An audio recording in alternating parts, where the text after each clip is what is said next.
तो लोगों ने बदल के इसको क्या कर दिया, जी स्पॉट। है फीमेल की बॉडी के अंदर प्रेजेंट होती है इन साइंटिस्ट। फीमेल में ऑर्गेज्म हो ये भी जरूरी नहीं है, हर एक फीमेल बार बार उसके अंदर ऑर्गेज्म हो सकते हैं, एक बार भी हो सकता है और किसी में कभी भी नहीं हुआ है ऐसा भी माना जाता है।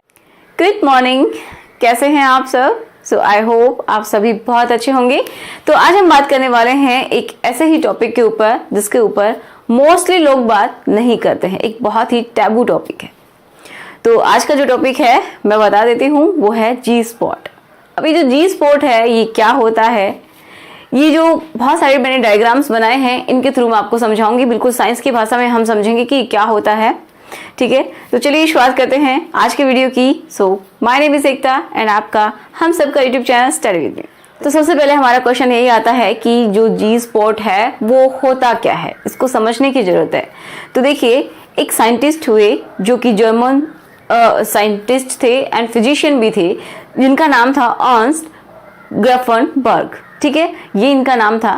तो इन्होंने क्या किया, अपने नाम के ऊपर ही इसका नाम दिया। ठीक है, जिसके ऊपर इनका नाम पड़ा ग्रेफेनबर्ग जोन। ठीक है, या फिर ग्रेफेनबर्ग स्पॉट।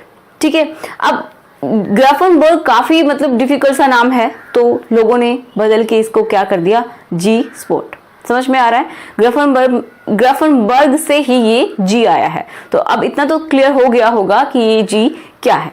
ठीक है, क्योंकि इसका नाम ABCD नहीं है, सिर्फ क्या है, जी है। तो जी का मतलब आपको समझ में आ गया होगा। अब हम ये जानते हैं कि इनके अकॉर्डिंग ये क्या था, किस लिए इन्होंने ये एक जोन या फिर एक जगह की खोज की।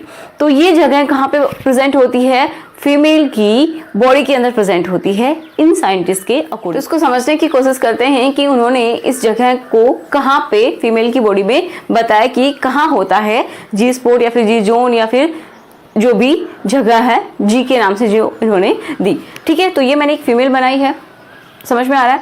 तो फीमेल जैसे कि ऐसे सामने खड़ी ना होगी, इस तरीके से खड़ी हुई है। तो इसका अगर एक पैर निकाल दिया जाए एंड इंटरनली उसको अगर एग्जामिन किया जाए तो कुछ इस तरीके की स्ट्रक्चर दिखाई देती है, जिसमें ये क्या है, रेक्टम है। ठीक है, जहां से यहाँ से ये एनस, तो यहाँ से क्या होता है, जो मल है उसका त्याग होता है। ये क्या है, वजाइना, राइट। एंड ये क्या है, यूरेथ्रा, यहाँ पे आके खुलती है जिससे कि यूरिन बॉडी से बाहर निकलता है। तो हमें समझना कहाँ है, ये वाला हिस्सा, ये वाला हिस्सा। तो ग्रेफेनबर्ग के अकॉर्डिंग कि जो फीमेल की जो वजाइना है तो ये है। ठीक है, जो ट्यूब की जैसे स्ट्रक्चर आपको दिखाई दे रही है, उसमें एक ऐसा स्पॉट होता है, एक ऐसी जगह होती है एंटीरियर साइड में ऊपर की तरफ, वो भी पता चलता है कब, डीप पेनिट्रेशन के बाद। ठीक है, तो एक ऐसी जगह होती है जिसको अगर स्टिमुलेट किया जाता है तो फीमेल में ऑर्गेज्म होता है। तो अब हम ये जान लेते हैं कि क्या सच में ऑर्गेज्म नाम की कोई चीज होती है फीमेल में या फिर नहीं होती है। तो देखिए, ये बहुत सारी स्टडीज की गई हैं, उसके बाद एक ही निष्कर्ष निकला है कि ये वेरी करता है फीमेल टू फीमेल। ठीक है, हर एक फीमेल में ऑर्गेज्म हो ये भी जरूरी नहीं है, हर एक फीमेल बार बार उसके अंदर ऑर्गेज्म हो सकते हैं, एक बार भी हो सकता है और किसी में कभी भी नहीं हुआ है ऐसा भी माना जाता है कि किसी में ऑर्गेज्म होता ही नहीं है, वो अपनी जो फाइनल जो स्टेज होती है उस तक वो पहुंचती ही नहीं है। अब ऑर्गेज्म को थोड़ा सा और सिंपल वे में अगर हम समझें तो हम जानते हैं कि जब मेल अपनी जो लास्ट स्टेज होती है, ठीक है, सेक्सुअल एक्टिविटी की जो लास्ट स्टेज होती है, उस टाइम में उसी को हम ऑर्गेज्म बोलते हैं। ठीक है, उसके बाद उसमें क्या हो जाता है, इजैकुलेशन हो जाता है, मतलब जो उसका जो बॉडी का जो फ्लूइड है, सीमेन है, वो बॉडी से बाहर निकल जाता है। तो ऐसा फीमेल में होता है या नहीं होता है, तो ये मैंने बताया कि अकॉर्डिंग टू साइंस ये जरूरी नहीं है, ये बॉडी टू बॉडी डिपेंड करता है। ठीक है, तो उनके अकॉर्डिंग क्या था कि डीप पेनिट्रेशन के बाद ये जगह मिल जाती है, अगर इसको आप स्टिमुलेट करते हो तो क्या हो जाएगा, वो ऑर्गेज्म तक पहुंच जाएगी। ठीक है, अब दूसरी बात ये कि क्या फीमेल भी इजैकुलेट करती हैं, मतलब उनमें से भी कुछ लिक्विड बाहर निकलता है या फिर नहीं।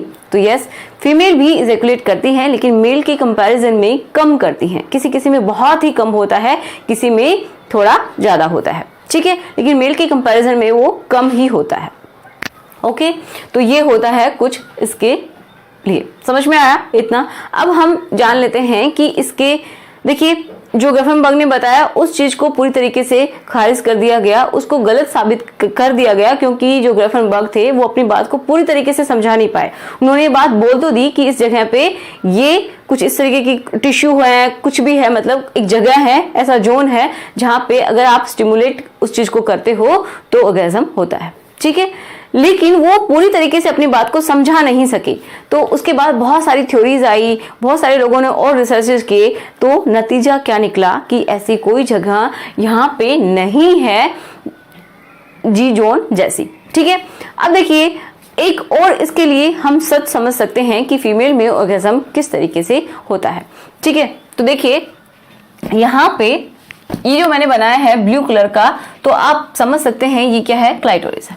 अब फीमेल के अंदर ये जो क्लाइटोरिस है ये यहाँ पे भी दिखाया गया है, ये मैंने एक्सटर्नली पार्ट बनाया है। अगर हम किसी फीमेल की जो प्राइवेट पार्ट है उसको सामने से देखते हैं तो कुछ इस तरीके से दिखाई देता है, ठीक है। ये क्या है, लेबिया माइनोरा, ये है मेजोरा, एंड ये ओपनिंग होती है किसकी, वेजाइनल, एंड ये क्या है, यूरिनरी ओपनिंग, यहाँ से क्या यूरिन बाहर निकलता है, और ये जो आपको ऊपर दिखाई दे रहा है ये क्या है, क्लाइटोरिस है, राइट। तो अगर फीमेल की ये जो हिस्सा है जो मटर के दाने के जैसा होता है, क्लाइटोरिस मैंने बोला, तो अगर उसको हम ब्रॉड करके देखें, पूरी तरीके से देखें, तो ये कैसा दिखता है, तो बाहर से हमें सिर्फ इस तरीके से मटर के दाने के जैसा ही दिखाई देता है। लेकिन ये जब हम पूरी तरीके से अंदर के साइड में देखते हैं तो कुछ इस तरीके की इसकी स्ट्रक्चर दिखाई देती है, एंड इसका जो साइज है वो लगभग कितना हो सकता है, ये 4 इंचेस तक हो सकता है, ठीक है। ये भी वेरी करता है, लेकिन लगभग इसका साइज इतना भी हो सकता है जब क्या हो जाए, जब ये पूरी तरीके से इरेक्ट हो जाए। तो आप समझ सकते हैं कि जो ऑर्गन है, जो अंग है, किसके जैसा दिखाई दे रहा है, मेल का जो प्राइवेट पार्ट है कुछ कुछ उसकी तरह ही दिखाई दे रहा है, आप समझ सकते हैं, ठीक है। ये वाला जो हिस्सा है ये सिर्फ ये वाला हिस्सा ही बाहर दिखाई देता है, ठीक है, थोड़ा सा, लेकिन वो भी पूरी तरीके से नहीं ऑब्जर्व कर सकते क्योंकि वो छुपा हुआ होता है, ओके। ये वाला हिस्सा जब ये इरेक्ट होता है ड्यूरिंग इंटरकोर्स या फिर ठीक है, जब भी जो सेक्सुअल एक्टिविटीज होती हैं उनके दौरान, तो क्या होगा, ये पूरा इरेक्ट हो जाता है, और ये कितना लंबा होता है, अराउंड 10 सेंटीमीटर, मतलब 4 इंचेस लगभग इतना होता है, इसके जितना, किसी किसी में इसकी कम भी लेंथ हो सकती है, लेकिन फिर भी इतना ये होता है। तो अब देखिए ये कुछ इस तरीके का आपको दिखाई दे रहा है सामने से ऐसा, एंड ये इस तरीके से ब्रांच हो गया है, ओके, 2 भागों में इस तरीके से बट गया है। तो हमें पता है कि ये कहाँ पे प्रेजेंट है, यहाँ। अब इसको थोड़ा सा ध्यान से समझने की जरूरत है कि ये जब यहाँ पे प्रेजेंट है, जो कि सिर्फ इसका हुड दिखाई दे रहा है, इसका जो ऊपर का जो हिस्सा है सिर्फ वही है, और वो भी कवर्ड है, ओके। तो ये यहाँ पे प्रेजेंट है। अब अगर हम इंटरनली बात करें, अंदर की तरफ बात करें, तो इसका कुछ हिस्सा मतलब हो सकता है यहाँ तक इसके अंदर भी जा रहा हो, और नर्व्स की जो एंडिंग्स हैं, नर्व एंडिंग मतलब जो कि जिनकी वजह से सेंस होता है, ठीक है, नर्व की एंडिंग्स यहाँ पे बहुत सारी हो सकती हैं। ये जो एरिया है उन्होंने बताया जो जी स्पॉट है, तो एक्चुअल में ऐसा कुछ भी नहीं है। क्या होता है कि अलग से उन्होंने बताया कि कोई ऐसा जोन है, लेकिन ऐसा कुछ भी नहीं है। होता क्या है कि कुछ नर्व की एंडिंग्स होती हैं, जहां पे नर्व की एंडिंग होती है तो वो एरिया सेंसिटिव होता है, सीधी सी बात है।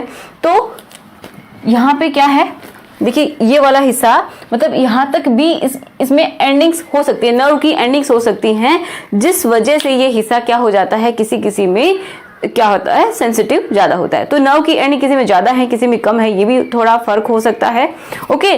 तो इस वजह से उन्होंने ऐसा कहा होगा, लेकिन सच्चाई वो नहीं है कि कोई स्पेशल टाइप का यहाँ पे कोई टिश्यू नहीं है, कोई सेल्स नहीं है, मतलब कोई कोशिकाएं नहीं है जिससे कि ये पता चले कि ये जोन यहाँ पे प्रेजेंट है, ऐसा कुछ भी नहीं है, ठीक है, समझ में आया। तो यहाँ पे क्या होती है, नर्व की एंडिंग्स होती हैं, अगर किसी को ठीक तरीके से इसको समझना है तो।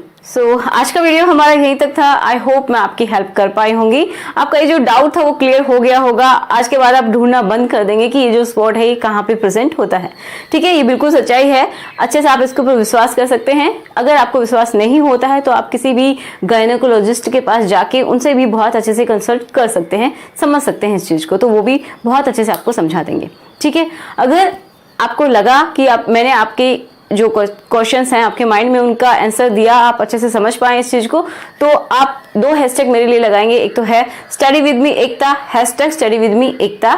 एक हैशटैग लगाएंगे लेट्स स्प्रेड अवेयरनेस। ठीक है, तो मिलते हैं नेक्स्ट वीडियो में, जिसमें हम आपके अकॉर्डिंग ही अगर कोई टॉपिक होगा तो उसके ऊपर बात करेंगे, नहीं तो हम बात करेंगे ईडी के ऊपर। ठीक है, तो थैंक्स फॉर वॉचिंग।